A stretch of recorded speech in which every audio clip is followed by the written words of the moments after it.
नमस्कार दोस्तों, त्रिवेणी लर्निंग पर आप सभी का एक बार फिर से स्वागत है। हम लोग एनसीईआरटी ज्योग्राफी की क्लास 6 की बुक पढ़ रहे हैं और आज ये हमारी 6वीं क्लास है। ठीक, और ये आज से ये कक्षा 6 की एनसीईआरटी समाप्त हो रही है। ठीक, इसके बाद हम 7th की एनसीईआरटी पढ़ेंगे, फिर 8th की, 9th की, 10th, 11th, 12th दोनों पढ़ेंगे। ठीक, तो ये सारी एनसीईआरटी हम सब पढ़ेंगे। आज ये हमारी लास्ट क्लास है क्लास 6 के लिए। ठीक, तो 6वीं क्लास के भैया हमारा चैप्टर का नाम है हमारा देश और भारत। ठीक, तो हमारा देश क्या है, अपने देश के बारे में देखेंगे, भारत के बारे में। ठीक, तो क्या भैया क्या चैप्टर ये कह रहा है, चलिए आगे बढ़ते हैं। ठीक, आगे देखिए, यहाँ से पहले तो यहीं से देख लीजिए कि भारत एक बहुत बड़े भौगोलिक विस्तार वाला देश है भैया। ठीक, आपको पता ही है इसके बारे में। उत्तर में हिमालय है, पश्चिम में अरब सागर, पूरब में बंगाल की खाड़ी, ठीक, दक्षिण में हिंद महासागर। ये सब चीज़ें भारत के भौगोलिक विस्तार के बारे में बताया जा रहा है। ठीक, तो भैया क्या है ना कि बिना मैप के ये सब चीज़ें नहीं समझ में आएंगी। ठीक, तो एक बार चलिए मैप पे चलते हैं।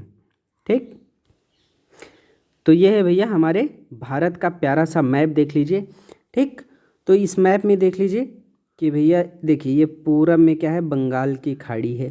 ठीक, यहाँ से बांग्लादेश से ये पूरा एरिया क्या है, इस अंडमान निकोबार ये वगैरह पूरा ये सब क्या है, बंगाल की खाड़ी में स्थित है। ठीक, तो ये है ईस्ट वाला साइड।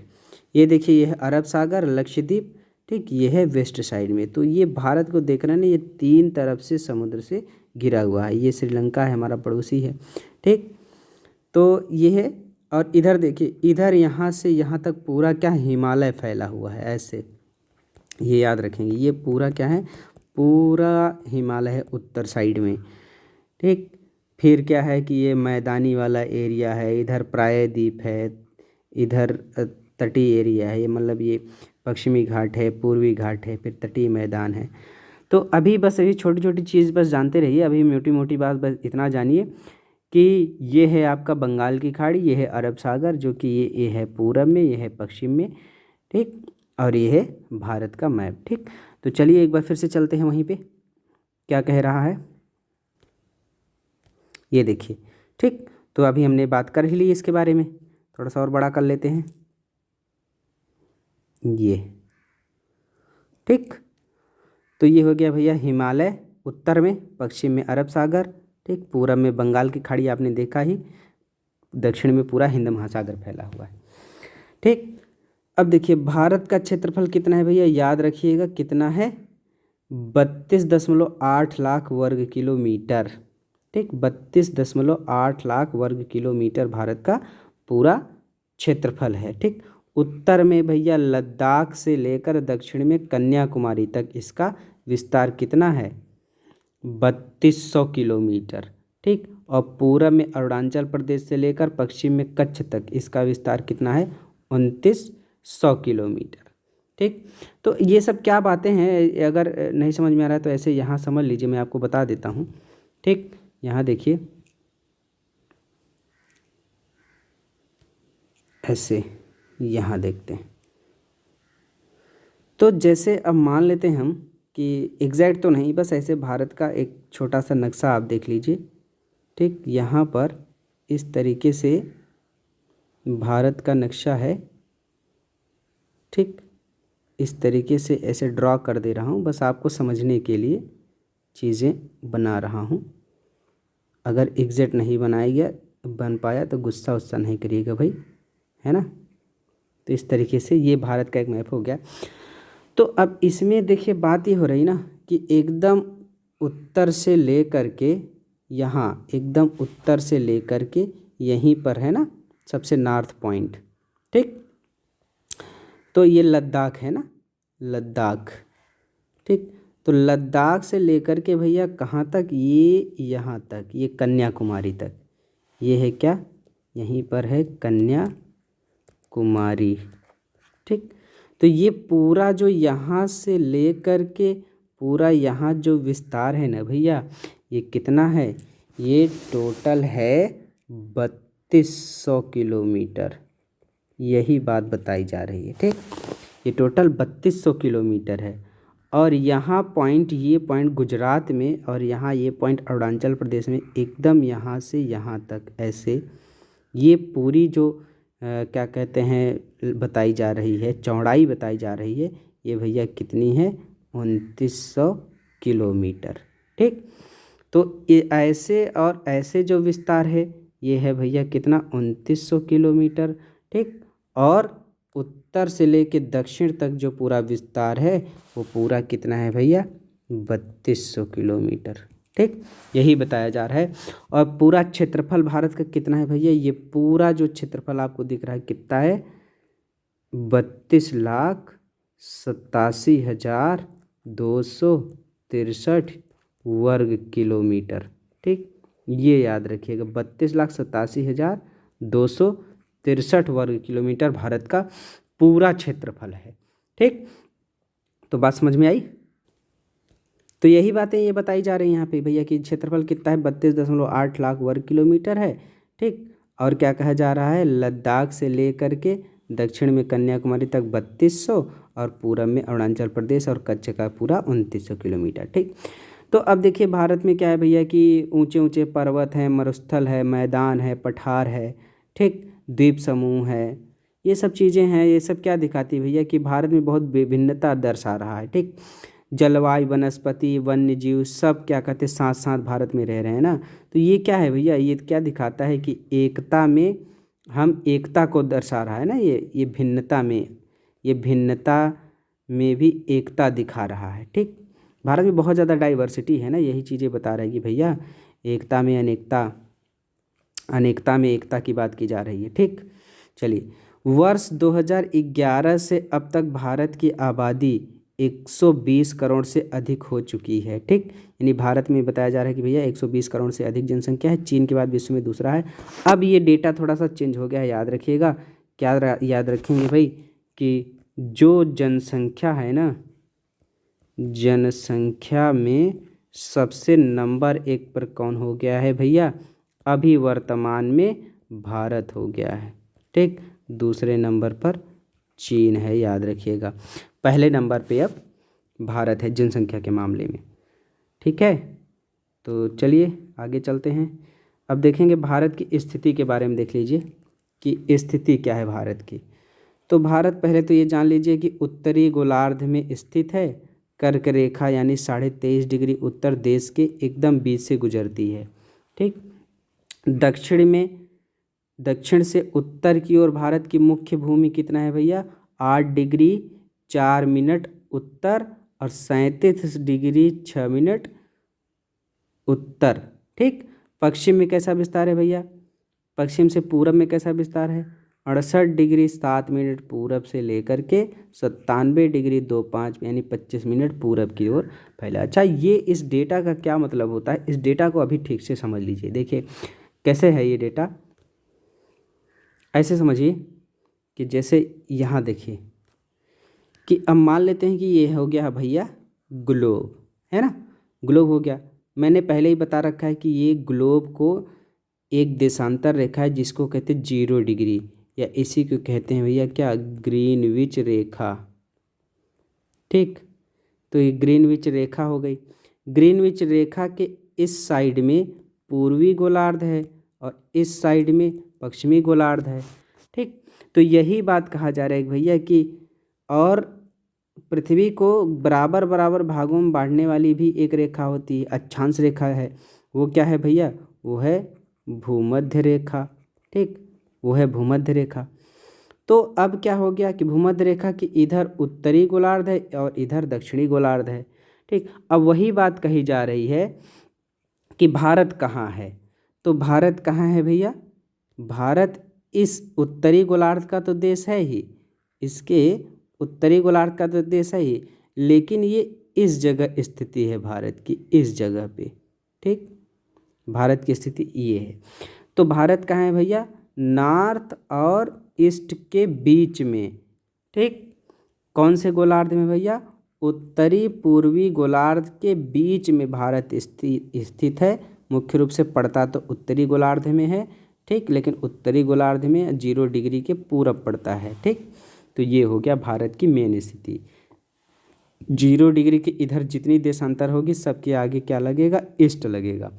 तो अब मेन बात देखिए क्या कही जा रही है। मेन बात ये है कि भारत, अब ये देखिए कर्क रेखा, मकर रेखा, इन सब के बारे में पिछले पढ़ ही चुके हैं आप, बातें पहले भी हो चुकी हैं। एक बार यहाँ भी रिमाइंड करा देता हूँ आपको, फिर से एक बार रिमाइंड करा देता हूँ।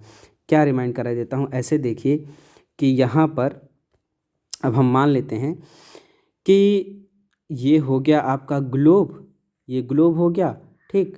और भूमध्य रेखा जो है पृथ्वी को एकदम बराबर बराबर भागों में बांट रही है, ठीक। तो भूमध्य रेखा ये हो गई आपकी भूमध्य रेखा, ठीक। और भूमध्य रेखा के उत्तर साइड में ये यहाँ पर, ठीक, ये 0 डिग्री हो गया।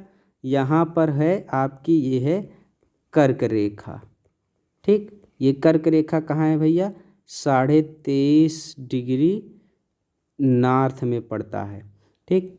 और इसी के साउथ में एक रेखा मिलेगी, यहाँ पर साउथ में, इसको कहते हैं भैया मकर रेखा, ठीक। मकर रेखा कहाँ है, 23.5 डिग्री साउथ पर मकर रेखा है। तो अब ये जो कर्क रेखा ना भाई, ये कर्क रेखा भारत के एकदम बीच से गुजरती, भारत यहीं है ना ऐसे, तो भारत के एकदम बीच से ये रेखा गुजरती है। यही बात बताई जा रही है, कर्क रेखा भारत के एकदम बीच से गुजरती है। कौन सी, 23.5 डिग्री भैया, याद रखिए, ठीक। तो चलिए हम अपने यहाँ पर आते हैं।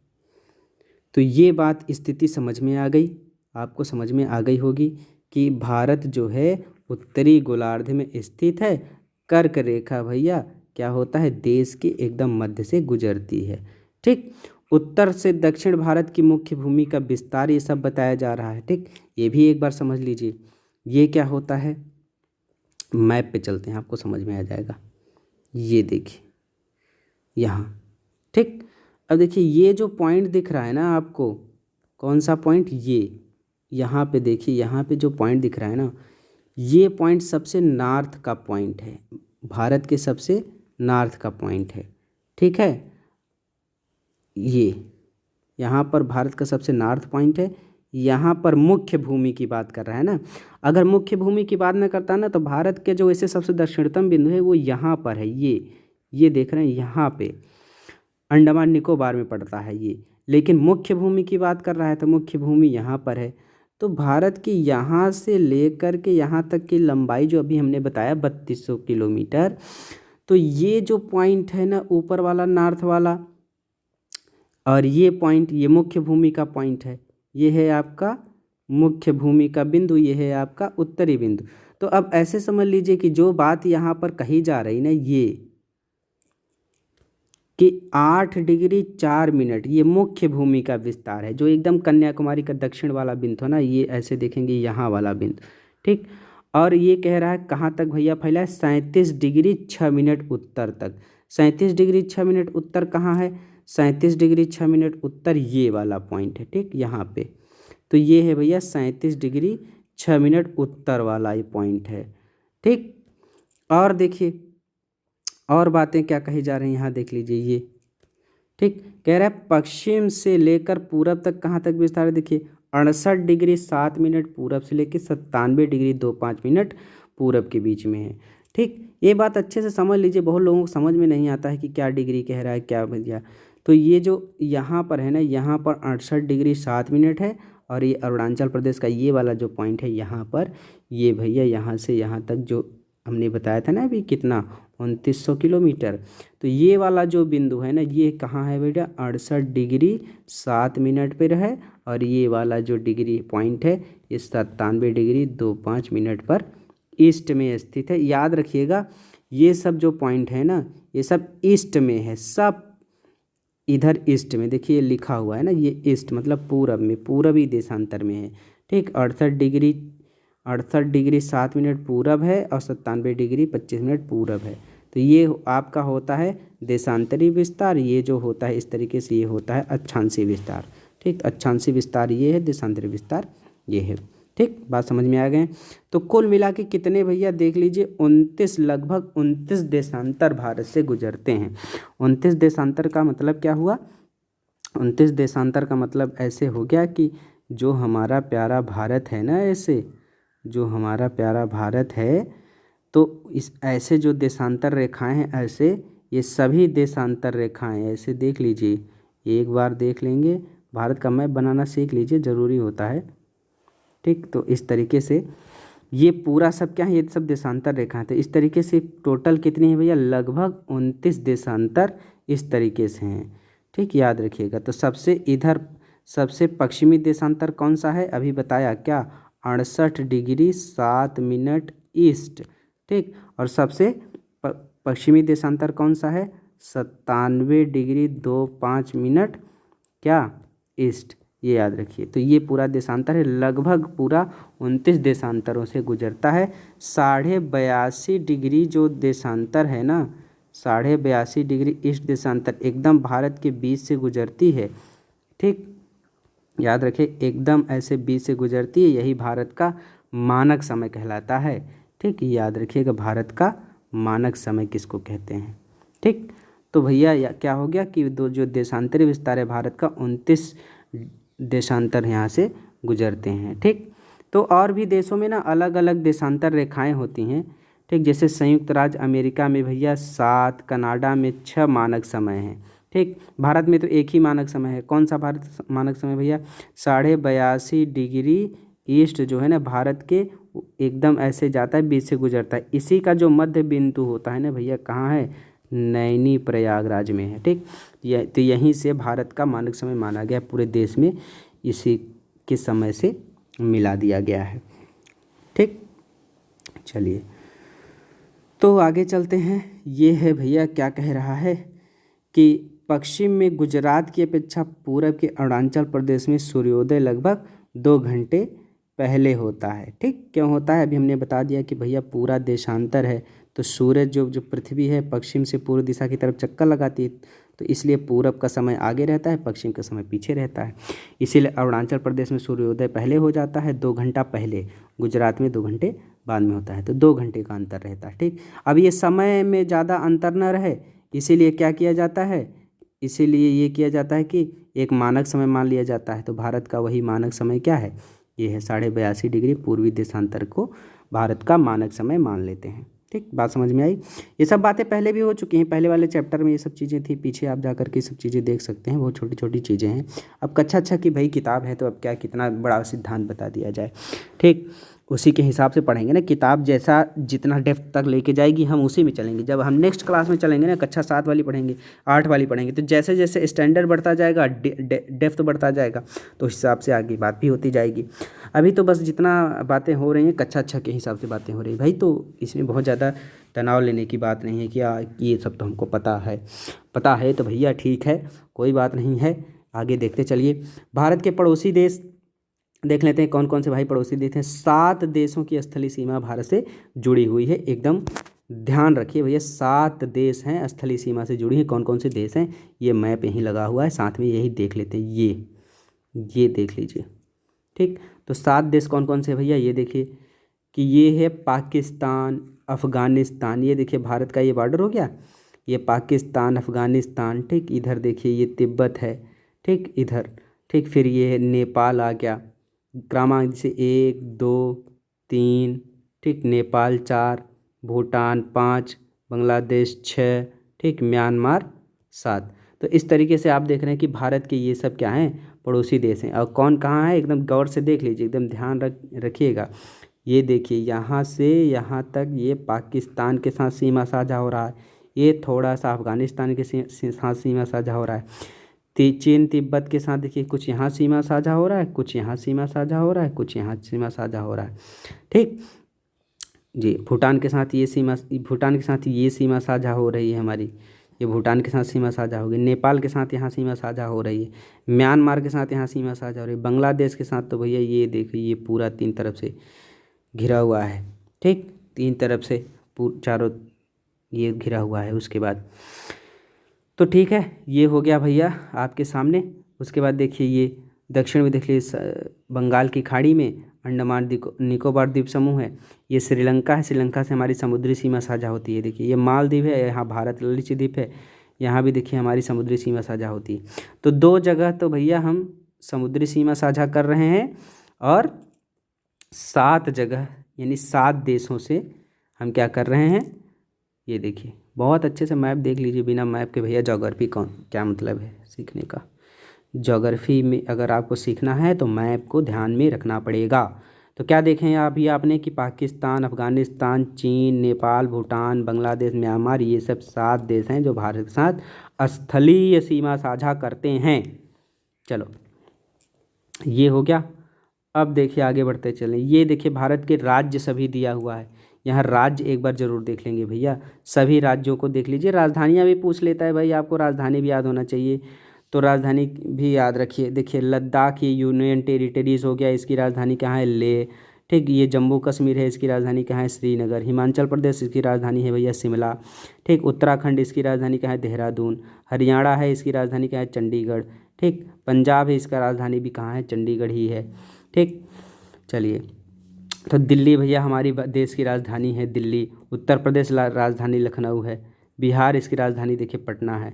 अच्छा ये भी देखते रहिए ना थोड़ा सा कि कौन उत्तर दक्षिण है, ये सब एग्ज़ाम में कभी कभी कंफ्यूज कर लेता है कि भैया पूछ लिया, जैसे मान लीजिए कि राजस्थान है, उत्तर प्रदेश है, बिहार है।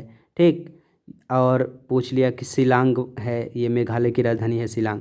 तो ऐसे पूछ लिया कि भैया कौन सी जो राजधानी है ना वो सबसे उत्तर में है, बता दो कौन सी राजधानी सबसे उत्तर में है। तो भैया अपना ये सब चीज़ें मैप देखते रहेंगे तो आपको पता चल जाएगा।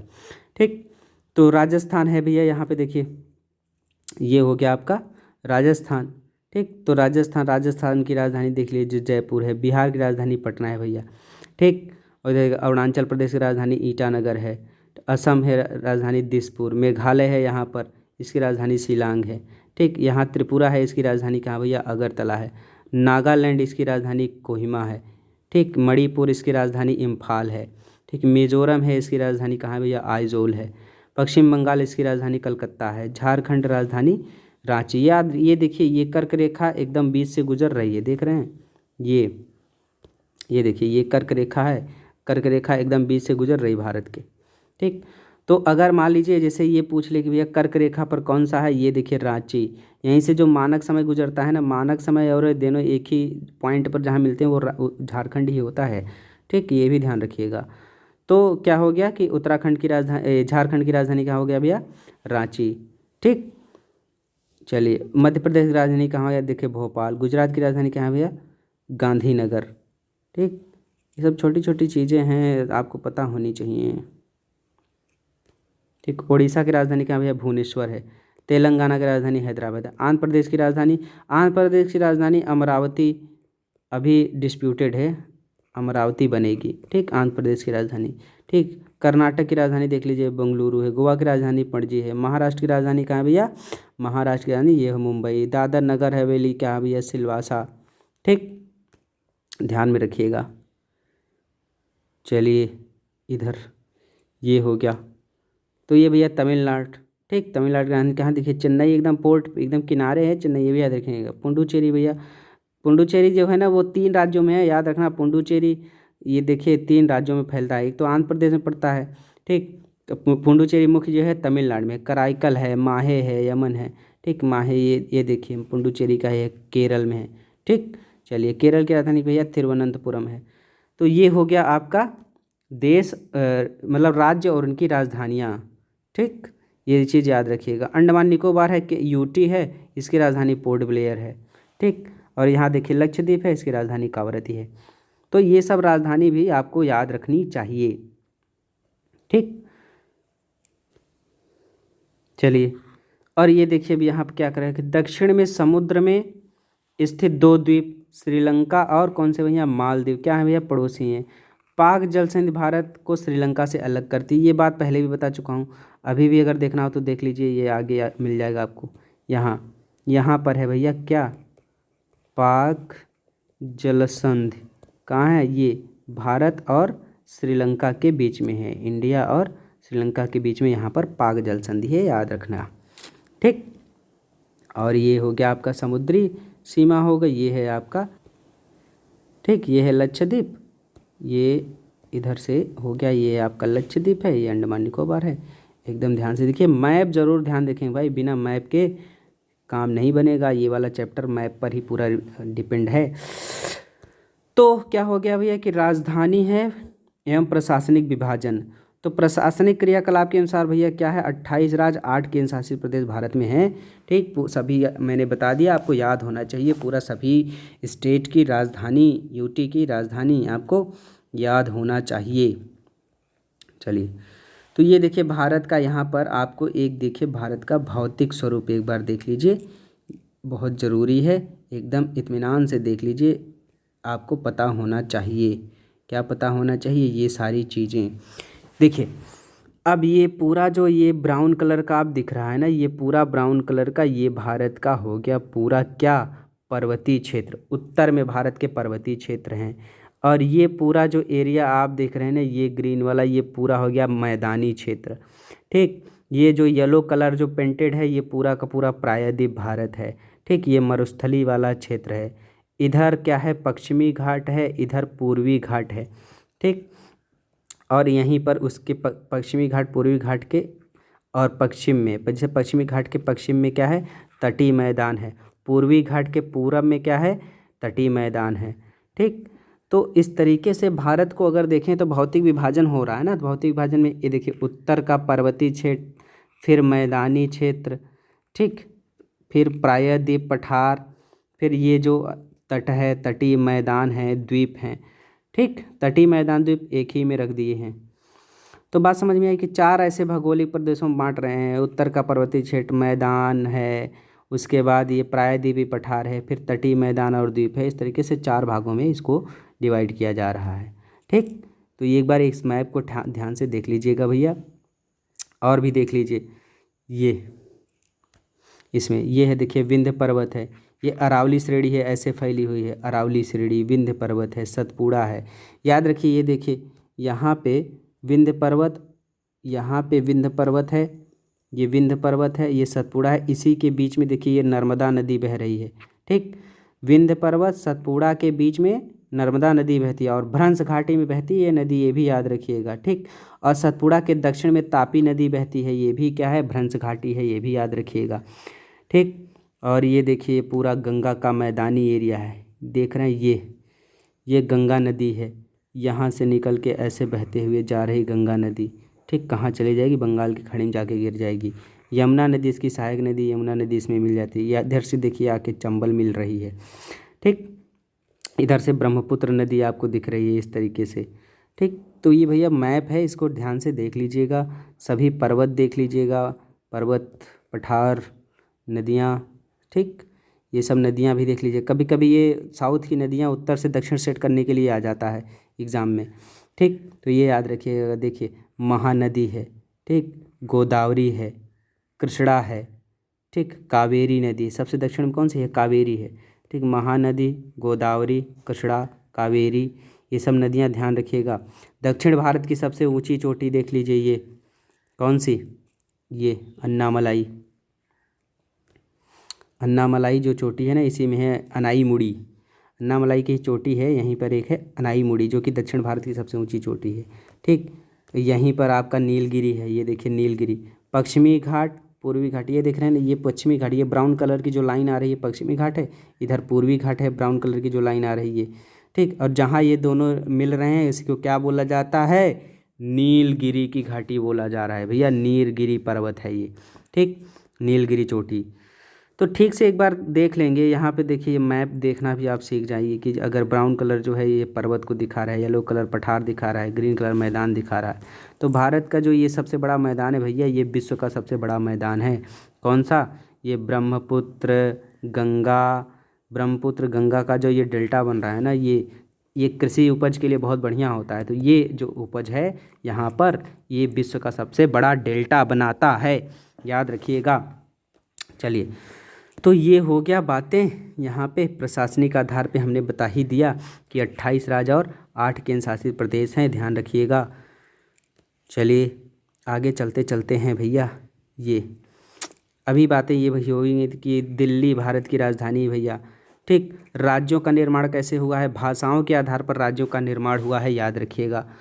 ठीक, यहाँ देखिए कुछ पॉइंट्स ये भी होते हैं, आप इसे भी ध्यान में रखा करिए। जैसे ये क्या लिखा है ना कि जलोढ़ क्या होता है, जो नदियों के द्वारा लाई गई महीन मिट्टी होती है ना, नदी बेसिन में वो जमा हो जाती, इसी को कहते हैं जलोढ़।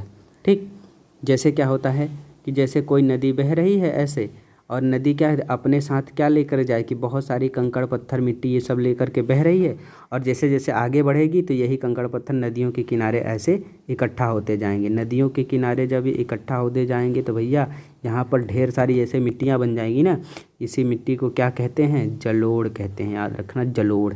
ठीक, और कह रहे हैं सहायक नदियाँ क्या होती है।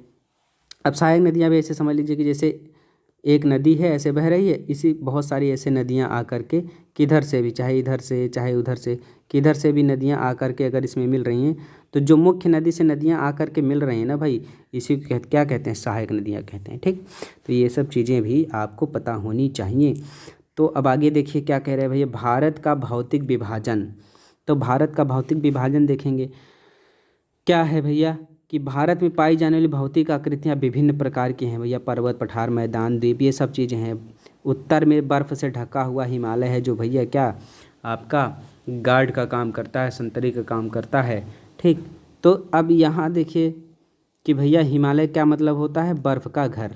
हिमालय जो है पर्वत को 3 मुख्य समांतर श्रृंखलाओं में बांटा गया है। भारत में जो हिमालय है ना, पूरे हिमालय की बात करेंगे तब तो 4 है। हिमालय पर्वत को क्या है 3 मुख्य समांतर श्रेणी में बांटा गया है। कौन कौन सा भैया, बृहद हिमालय, फिर बृहद हिमालय को ही कहते हैं हिमाद्री। ठीक, बृहद हिमालय को कहते हैं हिमाद्री। मध्य हिमालय, अच्छा मध्य हिमालय को हिमाचल हिमालय भी कहते हैं, याद रखिए ये बहुत ज़रूरी है। फिर शिवालिक जो है भारत में दक्षिणी हिमालय है।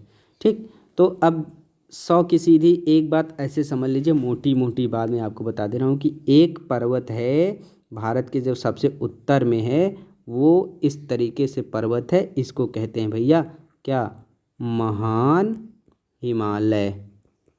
ठीक, इसकी सबसे ऊंची चोटी क्या है, एवरेस्ट, इसकी सबसे ऊंची चोटी है। ठीक, उसके बाद में कौन सा हिमालय है, उसके बाद में है भैया मध्य हिमालय। अच्छा, ये महान हिमालय है, इसी को हिमाद्री कह रहे हैं ना, हिमाद्री भी इसी को कहते हैं। मध्य हिमालय है, इसी को क्या कहते हैं, हिमाचल हिमालय, इसी को क्या कहा जा रहा है, हिमाचल हिमालय कहा जा रहा है। ठीक, और इसके बाद कौन सा हिमालय भैया, शिवालिक हिमालय। ठीक, इसके बाद कौन सा है, शिवालिक। तो ये हिमालय की 3 श्रेणियाँ आपके सामने हैं। ठीक, मध्य हिमालय, हिमाचल हिमालय, या इसी को लघु हिमालय भी कहते हैं। ठीक, लघु हिमालय, मध्य हिमालय, हिमाचल हिमालय, ये सब चीज़ें हैं, आप इसे ध्यान में रखेंगे। चलिए, तो ये हो गया आपका भौतिक विभाजन। ठीक, शिवालिक जो है भारत का सबसे दक्षिणी बिंदु है। हिमालय के दक्षिण में भारत का उत्तरी मैदान है। ठीक, अब देखिए ये भी एकदम मैप से देखिए, कोई बात नहीं, थोड़ा टाइम लग रहा है, समझ जाइएंगे तो सब सही ही है। ये देखिए यहाँ पर एक जो मैप है, ये हिमालय हो गया। हिमालय में भैया क्या होता है, 3 श्रेणियाँ हैं, एक महान हिमालय है। ठीक, ये शिवालिक हिमालय है। जो शिवालिक हिमालय है ना, इसके बाद यहाँ पर जो ये ग्रीन ग्रीन दिख रहा है ना पूरा, ये पूरा मैदान है। ठीक, ये पूरा क्या है, मैदान है। यहाँ देखिए ऐसे, ये पूरा क्या है, ये पूरा मैदान हो गया। ये पूरा येलो पेंटेड जो है वो क्या दिख रहा है आपका, प्रायद्वीपीय पठार दिख रहा है। फिर इधर तटीय एरिया है, ये द्वीप हैं। ठीक, ये मरुस्थल वाला एरिया है पश्चिम में, ये पूरा एरिया मरुस्थल का दिख रहा है। तो ये वाला मैप ना एकदम ध्यान से देख लेना भाई, ये वाला। ठीक, तो सारी चीज़ें आपको बेहतर तरीके से समझ में आ जाएंगी।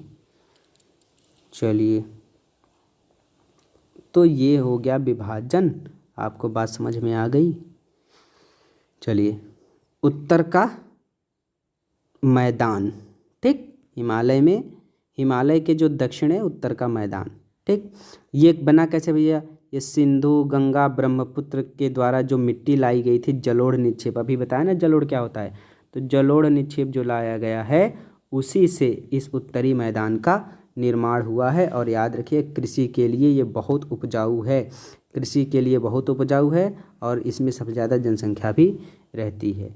ठीक, चलिए आगे देखिए, ये है कि भारत के पश्चिम में क्या भैया, मरुस्थल है। ठीक, उत्तरी मैदान के अब मैदान हो गया गंगा ब्रह्मपुत्र डेल्टा, ये सब मैदान हो गया।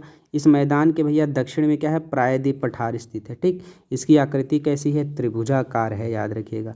प्रायद्वीप पठार के बारे में बताया गया है। प्रायद्वीप पठार क्या होता है भैया, ऐसे जिसके 3 तरफ से ऐसे समुद्र से घिरा है ना, पानी से घिरा है, वही क्या है, प्रायद्वीप कहलाता है। ठीक, अब देखिए उत्तर पश्चिम में अरावली पर्वत श्रृंखला है जो कि विश्व की सबसे पुरानी है। अब ये क्या हो गया भैया, ये हो गया अवशिष्ट पर्वत। ठीक, ये अवशिष्ट है, विश्व की सबसे पुरानी श्रृंखला है कौन सी, अरावली। ठीक, उसके बाद विंध्य एवं सतपुड़ा भी महत्वपूर्ण श्रृंखलाएं हैं। ठीक, इन श्रृंखलाओं से होकर नर्मदा और ताप्ती नदियां बहती हैं। अभी हमने मैप में दिखाया है, पीछे बजा के मैप आप देख सकते हैं।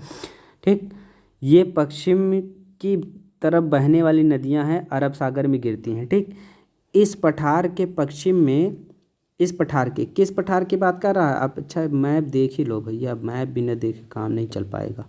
ये देखिए, ये देख रहे हैं, ये अरावली है, ये विंध्य श्रेणी है, ये सतपुड़ा श्रेणी है, इसके बीच में नर्मदा और ये तापी नदी बह रही है ऐसे। ठीक, और बड़ा कर दें, और बड़ा कर लीजिए ऐसे, ये देख लीजिए यहाँ पर। तो ये हो गया आपकी अरावली। ठीक, ये हो गया विंध्य श्रेणी, ये चंबल नदी ऐसे जा रही है, ये विंध्य श्रेणी होगी आपकी। ये देखिए सतपुड़ा श्रेणी ये हो गया, इसी के बीच में नर्मदा नदी बह रही है, ये तापी नदी हो गया। ठीक, इधर से महानदी बह रही है। तो ये एकदम ध्यान से ऐसे देख लीजिए। ठीक, उसके बाद क्या कहा जा रहा है भैया कि ये जो पूरा येलो पेंटेड आपको दिख रहा है ना, ये पूरा येलो पेंटेड जो आप देख रहे हैं, ये पूरा प्रायद्वीप है ये। ठीक, ये पूरा प्रायद्वीप भारत है। अब प्रायद्वीप भारत के पश्चिम में, इधर पश्चिम में देखिए क्या है, यहाँ पर ये पश्चिमी घाट है, और इधर क्या है, ये देखिए पूर्वी घाट है। तो पूर्वी घाट देखिए कितना कटा फटा है ना, ये पूरब की तरफ कितना कटा फटा है, ये देख रहे हैं, ये कितना सबसे ज़्यादा कटा फटा पूरब में ही है ये प्रायद्वीप पठार। लेकिन पश्चिम में देखिए कम कटा फटा है, ये देखिए पश्चिम में कम कटा फटा है। तो ये हो गया आपका पश्चिमी घाट, ये हो गया पूर्वी घाट। और यहीं बता दे रहा हूँ, देखिए पश्चिमी घाट के और पश्चिम में, पश्चिमी घाट के और पश्चिम में क्या है, तटीय क्षेत्र है, तटीय मैदान इसी को कहते हैं। और ये जो पूर्वी घाट है ना, पूर्वी घाट के और पूरब में देखिए क्या है, तटीय मैदान है। ठीक, यानी जो पश्चिमी घाट और पूर्वी घाट है, इसके और पश्चिम यहाँ पर मैदान है, तटीय मैदान, याद रखना इसको, अभी आगे बात आएगी ये। ठीक, तो यही बता दे रहा हूँ इसीलिए। ठीक है, चलिए ध्यान रखिएगा आगे। तो बात समझ में आई, कहाँ तक बातें हो गई थी, ये देख लीजिए, यहाँ तक बातें हो गई थी क्या, कि विंध्य एवं सतपुड़ा श्रृंखला है। ठीक, नर्मदा और तापी नदियाँ बहती हैं, कहाँ जाती हैं, अरब सागर में गिरती हैं। और देखिए पश्चिम में पश्चिमी घाट या सह्याद्री तथा पूरब में पूर्वी घाट है ना स्थित है। पश्चिमी घाट का विस्तार एक समान रूप में है, अभी देखा ही कि जो ये पश्चिमी घाट था एक समान रूप से था, जबकि पूर्वी घाट क्या है, बीच बीच में टूटा हुआ है। ये पूर्वी घाट ऐसे ऐसे था। ठीक, पश्चिमी घाट एकदम सही था। ठीक, पठारों में भैया खनिज कोयला और ये सब चीज़ें होती हैं भैया, इसके लिए बहुत फेमस है, याद रखिएगा। ठीक, ये देखिए कुछ पॉइंट यहाँ पे कि गंगा एवं ब्रह्मपुत्र नदियाँ विश्व के सबसे बड़े डेल्टा का निर्माण करती हैं। ठीक, जिसको क्या कहते हैं भैया, सुंदरवन डेल्टा कहते हैं। सुंदरवन, गंगा और ब्रह्मपुत्र के डेल्टा को सुंदरवन डेल्टा कहते हैं। इस डेल्टा की आकृति कैसे भैया, त्रिभुजाकार है। डेल्टा स्थल का वह भाग होता है जो नदी के मुहाने पर बनता है। ठीक, नदी के मुहाने पे जहाँ बनता है, जैसे नदी ऐसे बह रही है और ये समुंदर है, तो बहने से पहले ऐसे कई भागों में ऐसे बढ़ जाती है। ठीक, तो ये क्या होता है, यहाँ पर मिट्टी जो इकट्ठा हो रही है, ये है डेल्टा। ठीक, नदी के मुहाने पे बनते हैं। तो याद रखिए, जहाँ नदियाँ समुद्र में प्रवेश करती हैं उस जगह को नदी का मुहाना कहा जाता है। ठीक, तो ये हो गया आपका, समझ में आ रही है बात। तो क्या हो गया भैया कि पश्चिमी घाट का विस्तार एक समान है, जबकि पूर्वी घाट क्या है, बीच बीच में टूटा हुआ है। ठीक, पश्चिमी घाट के पश्चिम में पूर्वी घाट और पूरब में तटीय मैदान स्थित है। ठीक, पश्चिमी घाट के पश्चिम में, पूर्वी घाट के पूरब में तटीय मैदान है। ठीक, अभी हमने बताया इसके बारे में, जैसे पश्चिमी घाट है, ये पूर्वी घाट है, तो इसके इधर ये मैदान है इधर, फिर इसके इधर तटीय मैदान है, वही बताया जा रहा है। लेकिन पश्चिम में जो मैदान है वो काफ़ी संकरा है। संकरा का मतलब क्या हुआ कि जो पश्चिम में जो आप मैदान देख रहे हैं ये वेस्ट साइड में, तो यहाँ पर जो मैदान है बहुत कम है, लेकिन यहाँ पे जो मैदान है ना वो ऐसे फैला हुआ है। तो यहाँ पर ज़्यादा मैदानी एरिया है तट के बाहर, और यहाँ पर कम है। ठीक, कम क्यों है? क्योंकि इधर बहुत ज़्यादा नदियाँ बहती नहीं हैं, तो यहाँ पर मैदान बहुत संकरा है। लेकिन यहाँ पर क्या है कि भैया मैदान बहुत ज़्यादा इसलिए है क्योंकि यहीं पर क्या है, कृष्णा, कावेरी, गोदावरी, ये सब नदियाँ ले जा कर के मिट्टी इधर अरब की, बंगाल की खाड़ी वाली साइड में मिट्टियाँ गिरा रही हैं, तो इसीलिए वहाँ पर तटीय मैदान भी ज़्यादा है। ठीक, तो बात समझ में आई? बात समझ में आ जानी चाहिए। चलिए आगे चलते हैं। देखिए एक छोटी सी बात है, इसको देख लीजिए क्या कह रहा है भैया। अच्छा, प्रवाल की बात कह रहा है, तो प्रवाल अभी आएगा, अभी देखेंगे आगे। पहले ये समझ लीजिए कि क्या हो गया भैया।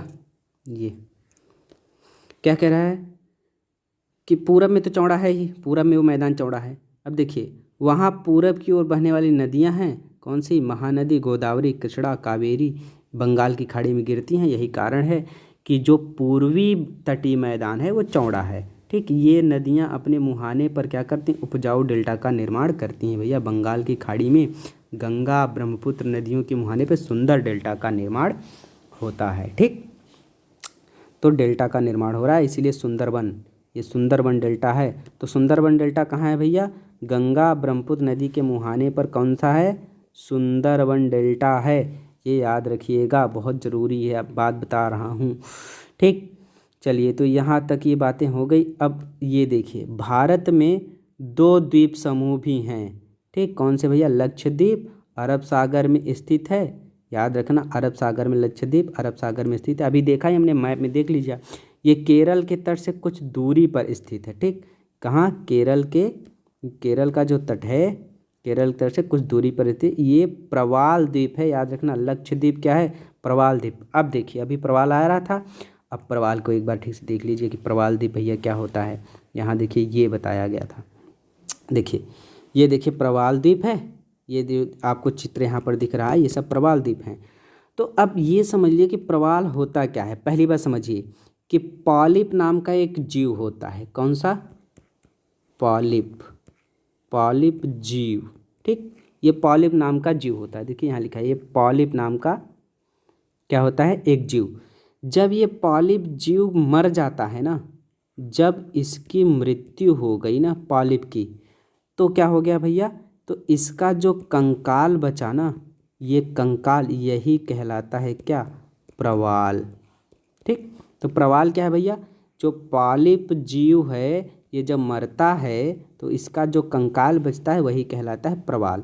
तो अब ये देख लीजिए कि यहाँ जो आप देख रहे हैं ना, यहाँ जो आप देख रहे हैं ये पूरा एरिया, ये क्या है? ये प्रवाल है। और ये प्रवाल कैसे बना है? जो पॉलिप नाम का जीव था ना भैया, ये पॉलिप नाम का जीव जब मरा था तो इसका कंकाल यहाँ पर इकट्ठा हो गया था, पहली बात।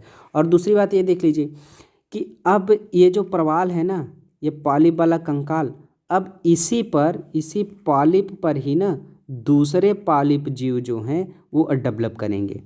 यानी ये पॉलिप जो जीव है मरा तो बना प्रवाल, अब इसी प्रवाल पर दूसरे पॉलिप जीव अपना क्या कहते हैं, जिंदा रहेंगे, पनपेंगे, फिर से जीव हो जाएंगे। उसके बाद जब ये वो मरेंगे ना तो वो फिर वहीं इकट्ठे हो जाएंगे।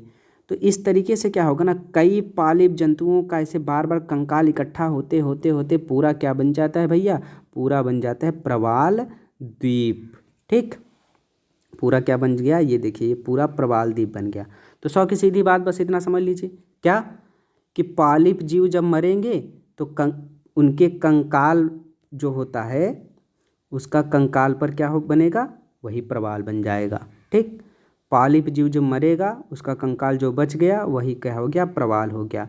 अब प्रवाल पर फिर से पालिप जीव बड़े होंगे, फिर मरेंगे, फिर उनका कंकाल वहीं इकट्ठा होगा और फिर प्रवाल द्वीप बन जाएगा। इस तरीके से इकट्ठा होते होते पूरा प्रवाल द्वीप बन जाएगा। ये बहुत इंपॉर्टेंट बात है भैया, ये जैव संरक्षण है, बहुत ज़्यादा इसमें डाइवर्सिटी होती है, अलग अलग कलर के भी होते हैं ये प्रवाल। ठीक, तो बात समझ में आ गई होगी कि भैया पॉलिप क्या है, प्रवाल क्या है। तो बात समझ में आ गई तो सही है। तो आगे देख लीजिए क्या कहा जा रहा है। 2004 में भैया सुनामी आई थी अंडमान निकोबार, इसमें इस क्षेत्र में बहुत ज़्यादा ठीक सुनामी आई थी। और सुनामी में क्या हुआ था भैया कि जो हमारा दक्षिणी बिंदु है कौन सा, इंदिरा पॉइंट जो है वो पूरा का पूरा डूब गया था। तो सुनामी क्या है भैया, सुनामी एक विशाल सागरी तरंग है जो समुद्र तल पर भूकंप के कारण उत्पन्न होती है। तो समुद्र में जो भूकंप आता है उसके कारण क्या होता है, तरंगे बहुत ज़्यादा ऊपर उठती हैं, उसी को कहते हैं क्या, सुनामी। बात समझ में आई। तो ये हो गया सुनामी। और याद रखिएगा सुनामी भैया जापानी शब्द है, याद रखिएगा सुनामी क्या है, जापानी शब्द है। ठीक। तो भैया आज हमने क्या कर दिया कि आज हमने जो NCERT होती है ना, NCERT क्लास 6 की जो जियोग्राफी वाली किताब है आज हमने उसे समाप्त कर दिया, डन हो गया। ठीक। तो अब हम आगे लेकर के आएंगे बहुत जल्दी क्लास 7th की NCERT लेकर के आएंगे और क्रम से पढ़ेंगे ना, जो एक क्रम होता है भैया ना 6, 7, 8 ठीक 9, 10 और सभी लेकर के आएंगे। सभी NCERT हम पढ़ेंगे, इतिहास का भी पढ़ेंगे, भूगोल का तो पढ़ ही रहे हैं ठीक, पॉलिटी का भी पढ़ेंगे, इकोनॉमी की भी जो NCERT इंपॉर्टेंट होगी वो सब पढ़ेंगे, साइंस की पढ़ेंगे। तो अभी हमने क्या कर दिया कि अभी हमने 6 की NCERT जियोग्राफी की ख़त्म कर दी। अब हम पढ़ेंगे क्लास 6 की नेक्स्ट वीडियो में। ठीक। आप लोग वीडियो को लाइक भी कर दिया करिए, शेयर भी कर दिया करिए, ठीक है ना। ज़्यादा से ज़्यादा जुड़ेंगे तो भाई हमारा भी मनोबल बढ़ेगा, हम धीरे धीरे करके और हम बेहतर करने का प्रयास करेंगे और बेहतरीन तरीके से आपको समझा पाएँ। इस मेरी पूरी क्या कहते हैं मेहनत सफल हो जाएगी अगर आप इसको ज़्यादा अप्रिशिएट करेंगे तो। ठीक। तो बहुत जल्दी मिलते हैं अगली क्लास में, तब तक के लिए नमस्कार।